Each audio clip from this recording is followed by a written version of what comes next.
Hello everyone, this is Akash Chauhan, and today we will start with our second lecture of networking in Java.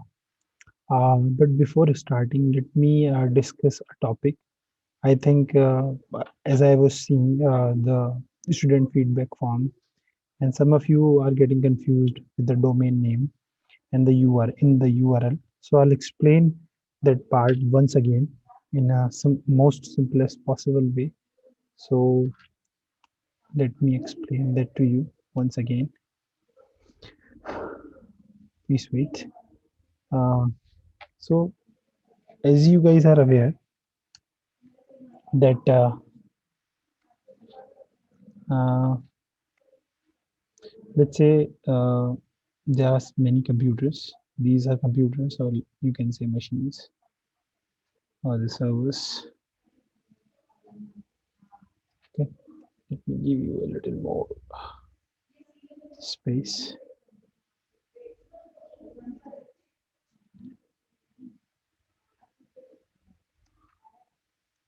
Just wait. Okay, now it will be okay. I think we have enough space.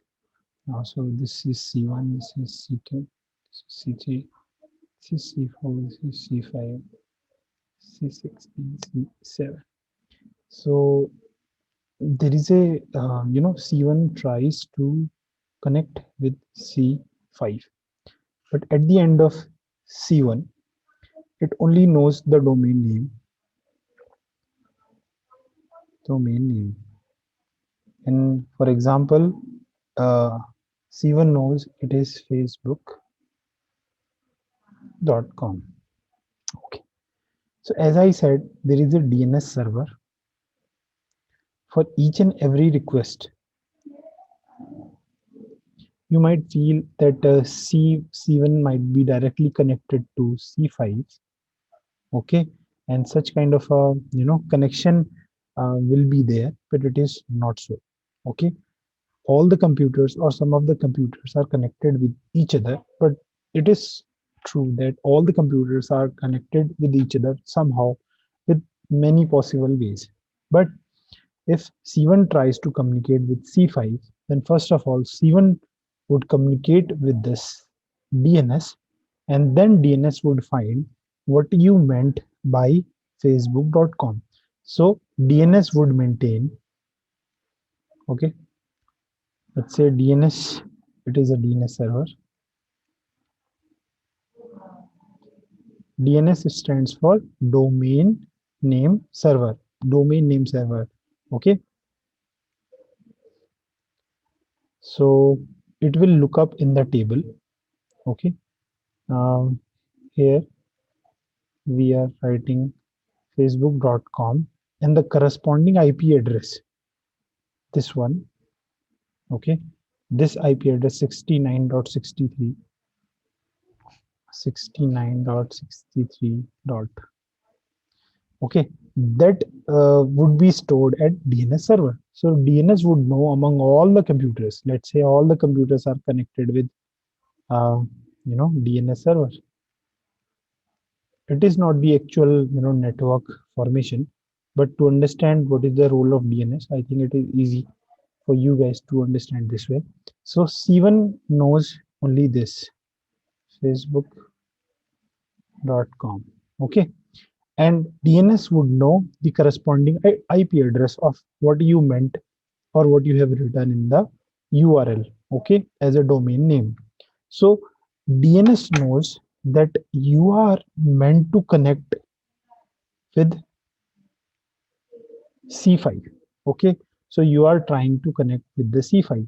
So among all the computers, these are just seven, but it is not so. The internet is consisting all the computers over the network, okay, contains all the computers, all the machines, all the servers having the unique IP address or the domain name of that particular machine or the server, okay. It is the DNS responsibility to figure out, okay, which unique IP address you are looking forward to. So DNS would know, okay, you are meant to send that data to C5. So it is the this is the role of DNS server. So here DNS would be having all the domain names, as you know, YouTube, youtube.com, google.com, and their corresponding IP addresses. So it is the responsibility of DNS to figure out what is the IP address you are looking forward to, and that particular IP address over the whole network, okay, would be unique. It means if we have 1000, or let's say such number of computers or the machines connected in that network, it means all these machines would be unique and having corresponding IP addresses. Then only the network can figure out this is the unique computer. Okay, if they both having the same IP address, then how the internet or the other users would figure out, oh, why they are having the same IP address? It means this is the clone server. Okay, the clone server concept is different, but at your level, you must understand that all the machines, all the servers connected to the DNS would be having unique IP addresses. Okay, so it is the job for the DNS to find out which IP address you are looking forward to. Okay, so in the URL, if you write this https www.facebook.com, this whole part is called URL, and this part is called domain name, and that is required at DNS server to know or map the correct IP address. Okay, and such mapping table would always be there. Mapping table at DNS server. Okay, so that table would be there, and with the help of this table, DNS would know, okay, you are meant to search this IP address. That's why you have written youtube.com. Okay, that is the role of DNS, but it is not the actual representation of a network. Okay, I have just created it for your understanding. The network is usually like this. Okay, but the thing is, if there is a common DNS, okay, like here, all the request first reaches, no, first all the requests would reach to DNS, and then DNS would know, okay, you are meant to send at C5. Okay, so the request will be forwarded to C5. First all the requests would reach to DNS to find out the correct IP address, and then the DNS would forward to the correct system. Okay, but the domain name server would always be there. This is for the simplicity. Okay, only for the simplicity. Okay guys, so this is about revision of domain name. Okay, this is what we have covered. Okay, um just wait.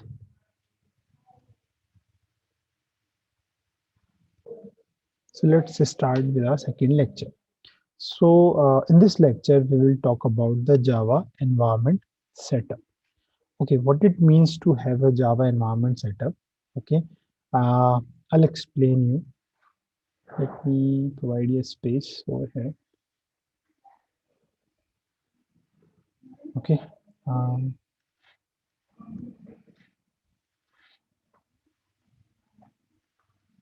okay.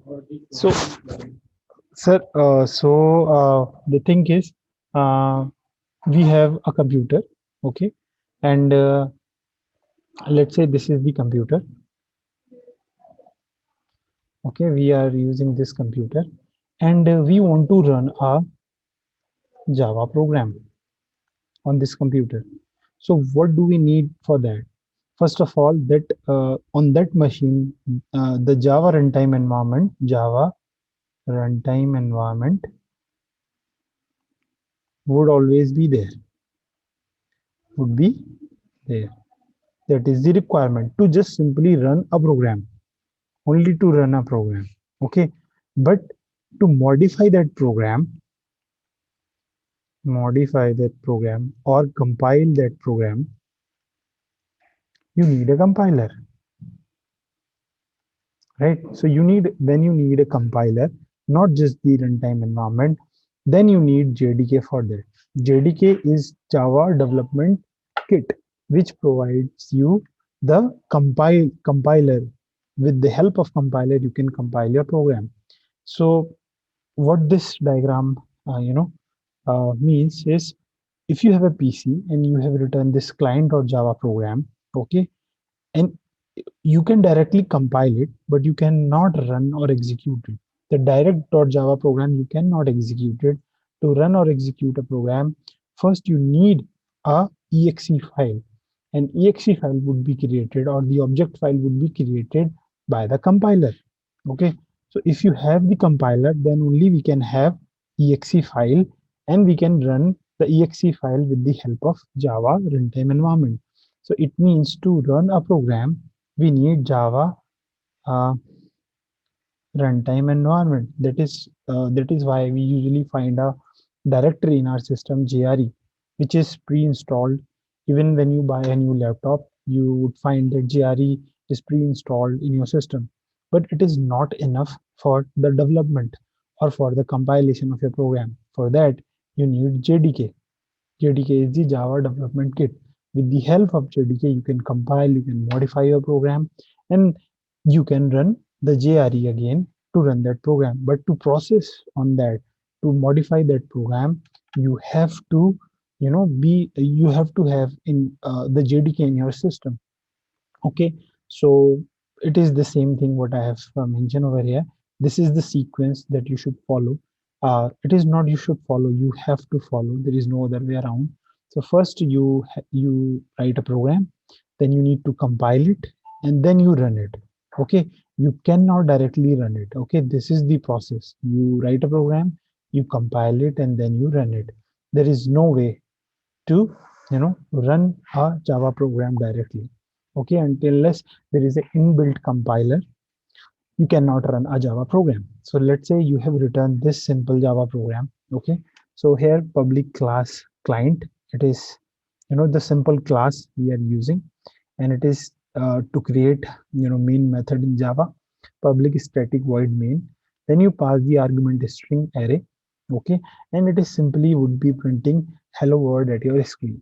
Okay, so my motive here is not to discuss this simple program, but to provide you what is needed, to let you know what is needed to run and compile a program. Okay, so if you don't have it, so you can try to know if your machine has the Java installed or not. So if you simply write v or minus hyphen version, you would know that your if you have installed the Java or not, the JDK or not. So for example, if I try over my system, just wait.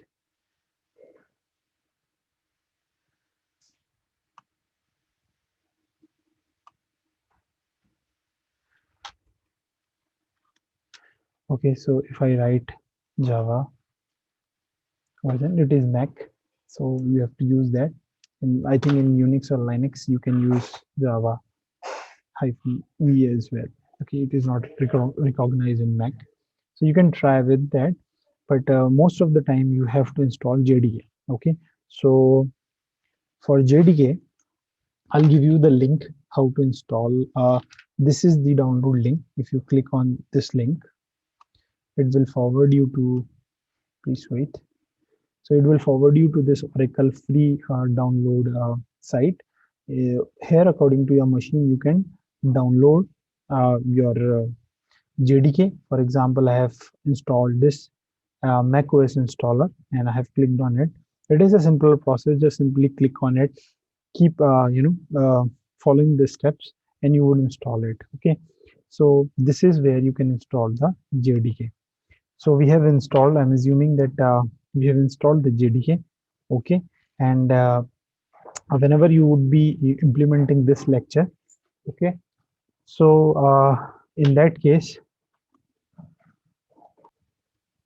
okay, so once you download and install it, we will see how to use the JDK. Okay, If you don't have JDK, you wouldn't be able to compile the Java program. Okay, so you need a JDK toolkit to compile a program on your PC first of all. Okay, so in order to do that, you have to install, as we have discussed. Okay, so this is the setup. So once you install your JDK, then what is the process? First, you try to figure out it is installed properly or not. Okay, so you simply write Java and -v or version, whatever works at your machine, and you would know that Java is properly installed or not. Okay, after that, what you need to do? Simply, this is the command to compile your program, Java C client or Java. And I'm assuming that as you have done with the core Java course in earlier semesters, so I think you would be aware about this simple setup process. So you don't need to spend much time on this lecture if you have already set up environment for Java programming, and then simply use if it is all good after entering, then simply write Java and your program name. And in this we have written hello. It will print hello world over the console. So this is the output. So this is the theoretical what we can discuss. So let me uh, run it. So it is quite simple though, but still I would run it for you guys. So I have written a program. This is this simple program Java. So if I would show you, then it is not simple. It is simple. Sorry. So it will open. So this is simple public class client as we have discussed over here. Okay, public class client, and we have used system out println, and it will print testing instead of this hello world. So if I run it, okay, let me get out of this. Okay, so to compile it, I use this one and sample program. Okay, it is sample program.java. It will compile. Okay, it is saying there is an error. It is saying class client is public and should be declared in a file and name client. uh, okay, so is I think okay. I have actually used. Okay, I'll show you what is the error. Actually, let me open once again. So you will not make the mistake. Actually, I have already created a class called client. So if I simply change it to one, I think it will not show any issue. It will not be any issue in that. Okay. Again, there is a issue should be declared in a file name called client one. Okay, okay, got it. That is not an issue, I think. The issue is it is a public class, and with public class, it is a constraint that the name of the file should be same as the public class name. So if I save it, I think that would resolve the issue. Yes, this has resolved the issue. The name, if yeah, definitely, if the two classes would be having the same name, that would also create the problem. But if the file name of two classes are different, it would not create that much problem. Okay, it is the problem was the class was public, and having a public class here, having a public class means the name of this client one. If it is a public, then this name should be used, the sample programming. I think if you have done with the core Java, you would be, you would be knowing this concept, this fact of Java programming. So let me exit, and to run a Java program, simply write Java. It is saying to, and it will, okay, it is printing testing over the console. So guys, this is the concept of how to set up a Java environment. What is JRE, what is JDK, what is the significance of JRE and JDK. Now you know that. Okay, so we are clear with the setup. You know how to download and where to download it, and what is needed to run a first Java program. That is what I meant to discuss here. Now let's discuss client server socket programming. Okay, so what is this concept? Client server socket programming. It is little sophisticated. No, by listening client server socket programming, it seems it is quite difficult topic, but it is not. So let's discuss. We will continue with uh, this example. Let's say C1 tries to communicate with C5, and in order to do that, it is, let's say this is C1 and this is C5. Okay, so client machine uh, trying to connect with the server machine, and here the server machine is C5 and the client machine is C1 over www network, right? So if client tries to send a message to the server, but in order to do that, client need to write something over the buffer. So this is the buffer is like a bus, like this. Okay, so in order to receive a message by the server, the client first need to write something over this buffer, and then server can read something whatsoever the client have written over this buffer, the server can read. Okay, so first this return process must be done, and then the read process by the server would be there. So it is just a one-way communication when client wants to send a message to the server, but here the server is not responding back to the client. So if server is also responding back to the client, then it would be two-way communication. Okay, but if this simple sequence is there, client tries to send a message to the server, and then this is just a one-way communication. Okay, not two-way communication. I hope you guys are clear what is one-way communication, what is two-way. So this picture, okay, as you can see, this is one-way communication. Okay, so in order to communicate one way, what are the steps client and the server would be taking? So first, a stable connection, a connection between client and server has to be there. Okay, if there is no connection, then how the client would be writing something over this buffer, and how the server would be reading something from this buffer? Okay, so this buffer is the key to transfer some data from either way, but the connection should also be there. If there is no connection, then there is no transmission. So this is the first step. The second step is client should know the domain name or the IP address of the server. So let's say in the computer here we have 10 computers connected with each other. Okay, but C1 tries to send data to C5. Okay, in order to do that, C1 would know the IP address or the domain name of the C5. In our case, let's say it is facebook.com. So the C1 knows this facebook.com domain name of this C5. So this request will reach to DNS. Okay, C1 would and DNS would figure out, okay, you are meant to send this data to C5, and I know the IP address of that, so I'll redirect your request to C5. Okay, so okay, so client should know the domain name or the IP address of the receiver or the server. Okay, the third thing is client would send a request to the server. Okay, so let's say there is a connection, they all are connected, but client is not sending any request to the server, then server would always be waiting for the request to be received from the client, but it would not happen.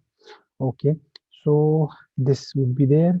And fourth thing is server would receive that request sent by the client. So we have four processes. Fourth, I also want to discuss that if there is proper connection, then this situation would always be there, that server would always be receiving the data written in the buffer by the client. So the server would read that data if the connection is stable, and the data is sent by the authentic client. So the server would always be able to read if it is all okay. Okay, so these are the one-way communication steps. If this is the process, the client tries to send a message to the server, but server is not responding back to the client. Okay, only the client is sending a message or a data to the server. Okay, so as you know, these are the steps, but if we want to discuss all these steps in detail, so for example, what are the steps client would be taking and what are the steps server would be taking in this one-way communication? So the first thing is uh, the connection request. Okay, the connection request should always be there to the server. Okay, if this is a server and this is a client, it means some logic or uh, some mechanism should be there. That's why client is sending some request to the server. Okay, so the connection request would be sent by the client. This is the first step, and the second step is server would also be waiting for that request. Okay, so server would be creating such an environment that if a client would be sending any request, the server would receive. Okay, so wait for a connection request, it means server would be waiting for. So in the next class, probably when we would be discussing the code of this implementation, this one-way communication, you would be understanding quite in a better way that what it meant to say wait for a connection request. It means there would be an open environment for the client at server side to send a request. So server would receive that request and perform some logic according to the request. The third step is the server would accept that connection according to the authenticity of the client. Okay, so the fourth step would be the data prepared by the client. So client would prepare a data. Let's say client want to send a numerical value or a message or a file. So that preparation would be there at the client side. The fifth thing is write data on buffer. Okay, so this would be done by the client. So the client would write that data, and the next step would be server would read that data. Okay, here it is, read data from the buffer. Okay, and after that, okay, read if the data is read by the server, then it is up to the server what the server would be doing with that data, because it's just a one-way communication. So let's say um, the client is sending hello server. Okay, and that message is sent by the client to the server. So the server would print that message over this console. Okay, that message would print. Okay, and after that, when the one-way communication is done, then they can close their connection and all the functions they have opened from the the Java library.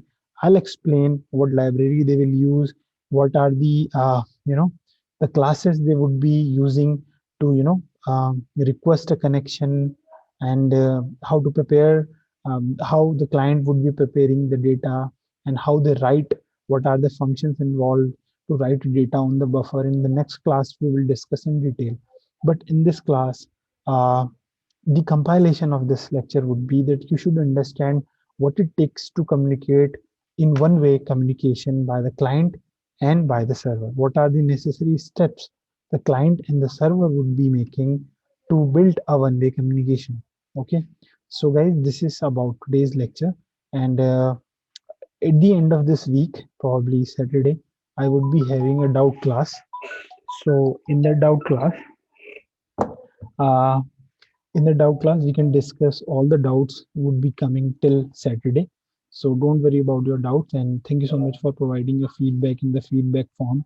So I'm checking all those messages written by you. Thank you so much, and let's meet in the next lecture, and probably we'll be discussing your doubts in maybe this Saturday. Okay. So thank you so much for today, and have a good day.